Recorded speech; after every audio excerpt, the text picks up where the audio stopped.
74 ఎకరాల చిల్లర అంటే దాదాపు 75 ఎకరాలు మేము అక్కడ సంబంధించిన వ్యక్తుల దగ్గర, ఆ మండలానికి సంబంధించిన వ్యక్తుల దగ్గర కొనుగోలు చేయడం జరిగింది. మా కుటుంబ సభ్యుల పేరు మీదుగా అవన్నీ కూడా రిజిస్టర్ చేయడం జరిగింది. దాన్ని అభూత కల్పనలు కలుపుతూ కేవలం 23 ఎకరాల భూమిని 75 ఎకరాలు ఎట్లా అయింది అని చెప్పి వాళ్ళు రాయడం జరిగింది.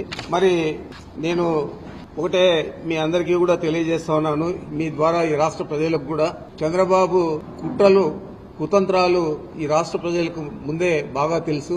దాంట్లో ఇంకా పెద్ద ఎత్తున ఈరోజు మా మీద ఒక వ్యక్తిత్వ హననాన్ని చేపట్టాడు ఈ పచ్చ పత్రికల ద్వారా, కొత్త మీడియా ద్వారా. మరి ఇది ఏదైతే ఈ ల్యాండ్ ఉందో ఇది 19/11/1981లో డైరెక్టర్ ఆఫ్ సెటిల్మెంట్స్ మాకు ఎవరైతే అమ్మారో వాళ్లకు ఆర్డర్ ఇవ్వడం జరిగింది. ఆర్డర్ ఇచ్చేది కాకుండా అది ఆ తర్వాత రెవెన్యూ వాళ్ళు ఇంప్లిమెంట్ కూడా చేయడం జరిగింది. ఆ తర్వాతే వాళ్ళ దగ్గర నుంచి మనం కొనుక్కోవడం జరిగింది. ఆ రోజు ఆర్డర్ సెటిల్మెంట్ డైరెక్ట్ ఇచ్చిన అసదుద్దీన్ అహ్మద్ అని చెప్పి ఐఏఎస్ ఆఫీసర్ ఇవ్వడం జరిగింది. ఈ కాపీ మీ అందరికీ కూడా చూపిస్తా ఉన్నాను.